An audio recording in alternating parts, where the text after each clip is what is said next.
they seemed, when I got to know them, like lovely people. And this is why this case is so complicated and so confusing, because a lot of us have, I think, at least I know myself, I have no idea which way to feel.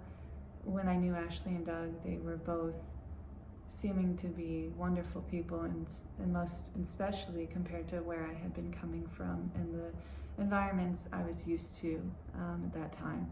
So I wanted to wish the best for this company, and I really think if it had happened fully and kept going, it did happen, but unfortunately it fell through within a few months thanks to leadership change. If it had stayed the way it was supposed to be, I think it could have been a revolutionary company and could have changed a lot for dancers. This is the company that it was supposed to be with Ashley and Doug, and this company was supposed to be dancers of all heights, shapes, sizes, and the importance of the company was to bring ballet forward into the times, into these times, whereas a lot of people don't in the world see ballet for a lot of reasons. It's not just because of this. I think one of the main reasons is ballet doesn't see itself to come forward to our times and bring in new generations of audiences. Unfortunately, we have people, I think, that sometimes forget about the world outside of the dance studios and what kind of world we're living in this day, what people may want to see in the audience of who they're watching, and not just fitting a box, not just seeing stories that are 100 years old that don't really represent also women in the best way that are the current times. These old ballets are even far worse, and what the stories are, if you really read some of the stories that they're playing, these dancers. And I think that with this company, it would have been very different with Ashley and Doug in charge and what was in mind for this company. You know, with Ashley and Doug, they did have so much stress in their life leading up to this incident that's happened. A company that was going to be revolutionary, that would have changed an industry that's needed it for so many years, for the art form to not stay in its old ways in some kind of beautiful city like Charleston, and for dancers to have a place to aspire to, knowing that this place may be different than others that they've been hoping for and find out aren't the place for them. And I can't tell you how many dancers in the world there are that have a wish for something like this. I still to this day wish that this company had not fallen apart, for beautiful artists that deserve it and for an audience that deserves it. Because of unfortunate events of people wanting to take over, there's a lot more involved than just that. But because of that, you can only imagine how much stress and how much he invested into it as well. She did. How much we invested into starting this company with all the PR it had from the beginning, how many people wanted to see this succeed for good reasons.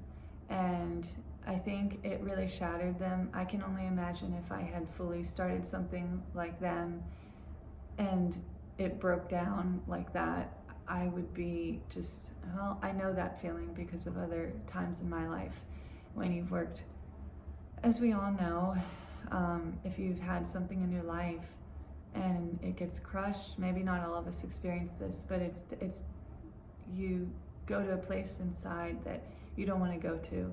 And I think Doug and Ashley very well could have gone to those kinds of stressed places in themselves too, if I had to guess, because of how much they saw and happened to them, taken away from them.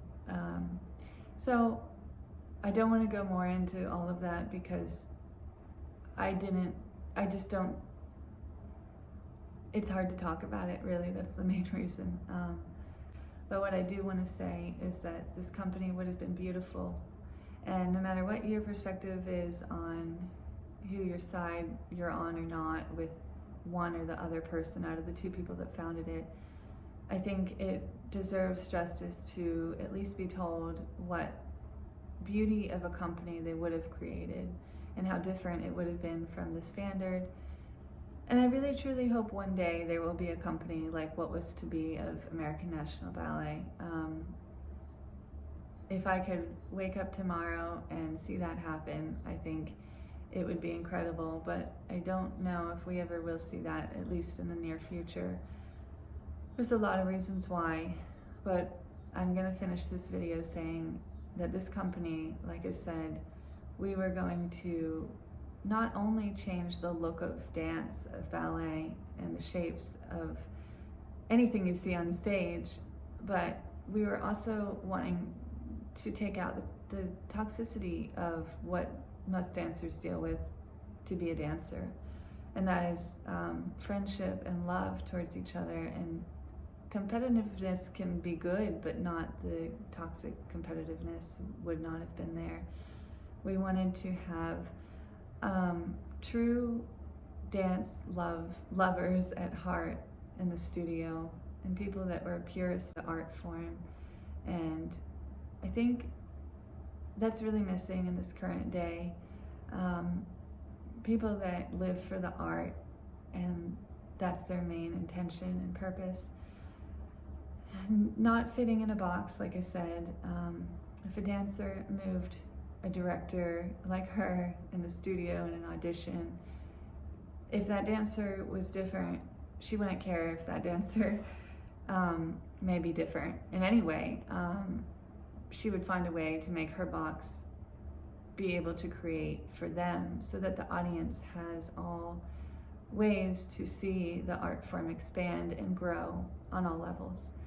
And I really wish this had happened on so many levels. It would have been just truly beautiful. I think that the world could see ballet in a more beautiful light. In the meantime, this is the company that was supposed to happen, and maybe it didn't happen in Charleston after all. It fell apart after a few months because of people taking it over and taking it away from them. There's a lot more to the story of this than just what I've shared. What I wanted to share is what the company would be. And unfortunately, it not only failed that way, but the people, when the leadership changed, it failed in ways that we never wanted to happen at this groundbreaking idea of a company. We didn't want to treat dancers the way they're treated typically, sadly, in a lot of places in the world. And with new leadership, that happened. Dancers being thrown out under signed paper, being kind of manipulated in a sense, telling them that they would be seeing great things coming, and then the next day letting them go, and just, you know, treating any artist in this world where art is hard enough to be able to achieve a certain level with this kind of like you're a piece of trash is so disappointing. And I know myself, in the times I've been teaching, I never ever would treat a dancer that way, and would never wish to ever do that to any dancer, even because I know what it's like to be a dancer, and no dancer deserves that. To see what's happened after this with them, I have so much sadness for them and for Ava, and I just can't believe it. Yeah. So I hope one day there will be a company like A&B.